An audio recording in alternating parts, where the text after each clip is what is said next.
यदि आपको थायराइड है, ईयर डिजीज़ है, गम डिजीज़ है, हियरिंग डिफ़िकल्टीज़ या स्पीच डिसऑर्डर है तो ये वीडियो आपके लिए ही है।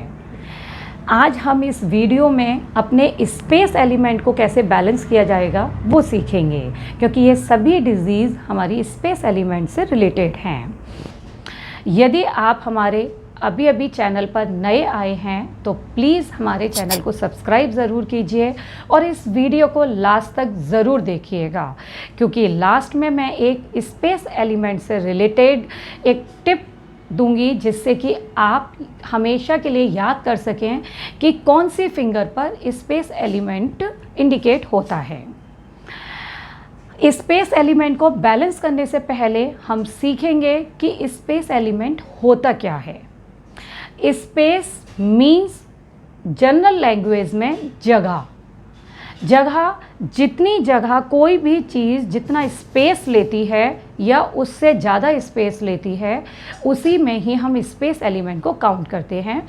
फॉर एग्ज़ाम्पल मैं एक आपको इजी लैंग्वेज में एक एग्ज़ाम्पल देती हूँ। जैसे हम नॉर्मली बोलते हैं कि किसी का लीवर इनलार्ज हो गया है। लीवर इनलार्ज मीन्स हमारे बॉडी में जो लीवर का स्पेस था इतना अगर वो इनलार्ज होके बढ़ रहा है तो इट मीन्स इस ऑर्गन का और दूसरे ऑर्गन के बीच का जो स्पेस था वो कम हो गया। इसी तरह से इसका रिवर्स, अगर आपकी गॉल ब्लैडर में स्टोन हो जाता है, स्टोन मीन्स एलोपैथी में सिर्फ इसका एक ही ट्रीटमेंट किया जाता है कि उस गॉल ब्लैडर को रिमूव कर दिया जाता है। तो क्या हो गया, वो गॉल ब्लैडर का जो स्पेस था आपके शरीर में वो स्पेस खाली रह गया, तो इट मीन्स यहाँ स्पेस बढ़ गया।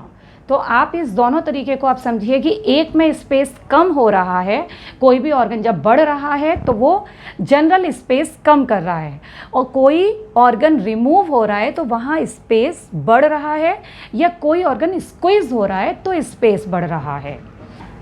5 फिंगर्स में हमारी मिडल फिंगर हमारे स्पेस एलिमेंट को रिप्रेजेंट करती है। स्पेस एलिमेंट को यही फिंगर क्यों रिप्रेजेंट करती है, इसी को हम वीडियो के लास्ट में आपको बताएंगे कि इसके पीछे क्या लॉजिक है।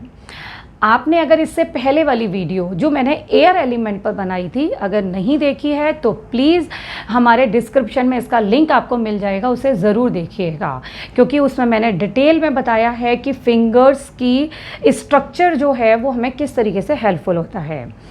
सेम इसी तरह से जो आकाश एलिमेंट हमारे मिडल फिंगर पर है, इस उंगली के ये 3 पार्ट्स हैं, तो 3 पार्ट्स का जो एयर एलिमेंट का जो बैलेंस करना है वो अपर पार्ट बैलेंस करेगा, और जो स्पेस बढ़ा हुआ स्पेस है उसके लिए हम मिडल पोर्शन का यूज़ करेंगे, और जब वो स्पेस कम हो रहा होता है तो उसके लिए हम नीचे वाला पार्ट यूज़ करेंगे। तो अब स्पेस एलिमेंट को करने के लिए हम 2 मुद्रा, स्पेस एलिमेंट को बैलेंस करने के लिए हम 2 मुद्राओं का यूज़ करेंगे। फर्स्ट मुद्रा इज़ आकाश मुद्रा। आकाश मुद्रा बनाने की टेक्निक होती है अपनी मिडल फिंगर के टिप को अंगूठे के टिप से टच करना है। Rest 3 finger should be straight. इस तरह से हम अपनी मुद्रा बनाएंगे और अपने नीज पर रखकर, यदि आप प्राणायाम या मेडिटेशन करते हुए इस मुद्रा का यूज़ करते हैं तो जस्ट डबल बेनिफिट, प्राणायाम का भी, मेडिटेशन का भी और मुद्रा का भी आपको मिलेगा। और मुद्रा ऑलमोस्ट पूरे दिन में, अगर आप डिज़ीज़ ओरिएंटेड, आप अगर डिज़ीज़ के लिए आप चाहते हैं कि वो प्रॉब्लम ख़त्म हो तो पूरे दिन में 45 मिनट्स मुद्रा को ज़रूर देना चाहिए।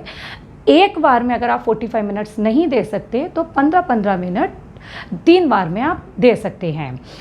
अब हम इसके आकाश मुद्रा के बेनिफिट्स देखेंगे कि किस किस प्रॉब्लम में हम आकाश मुद्रा को लगा सकते हैं। यदि आपको हियरिंग डिफ़िकल्टीज़ है, या आपको डीफनेस है, आपको सुनाई देने में दिक्कत होती है, या ईयर डिस्चार्ज है, या टिनिटस की प्रॉब्लम है। टिनिटस मीन्स आपको जो कानों में बैल आवाज़, रिंगिंग आवाज़ सुनाई दे रही है, या सराउंडिंग किसी आवाज़ सुनाई देती है, तो फर्स्ट आकाश मुद्रा हमारे स्पेस एलिमेंट को बैलेंस कर रही है। इसी तरह से बड़े हुए स्पेस एलिमेंट को कम करने के लिए शून्य मुद्रा लगाई जाती है। शून्य मुद्रा लगाने की टेक्निक, आपके मिडल फिंगर के टिप को अंगूठे के रूट पे रख दीजिए और फिर अंगूठे से इस तरह से दबा कर रखना है इस फिंगर को। Rest 3 finger should be straight. और इस मुद्रा को भी आप पूरे दिन में 45 मिनट्स लगाते हैं और प्राणायाम और मेडिटेशन के टाइम पर लगाते हैं तो इसका इफ़ेक्ट जस्ट डबल हो जाता है। शून्य मुद्रा लगाने के बेनिफिट, यदि आपको थायराइड है, गम डिजीज़ है, गम डिजीज़ मीन्स आपको पायरिया की प्रॉब्लम्स, आपके मसूड़ों में जो खून आ जाता है, ब्लड आ जाता है, उसकी प्रॉब्लम ठीक होती है।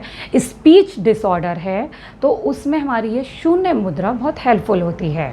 अब हमारा टाइम है लास्ट टिप बताने का कि इस मिडल फिंगर पर ही हमारा स्पेस एलिमेंट क्यों रिप्रेजेंट होता है। हमारे इस यूनिवर्स में सबसे ऊंचा क्या है, सबसे ऊपर क्या है? स्पेस, स्काई, आकाश। इसी तरह से हमारी 5 फिंगर्स में सबसे ऊंची फिंगर कौन सी है? Middle finger.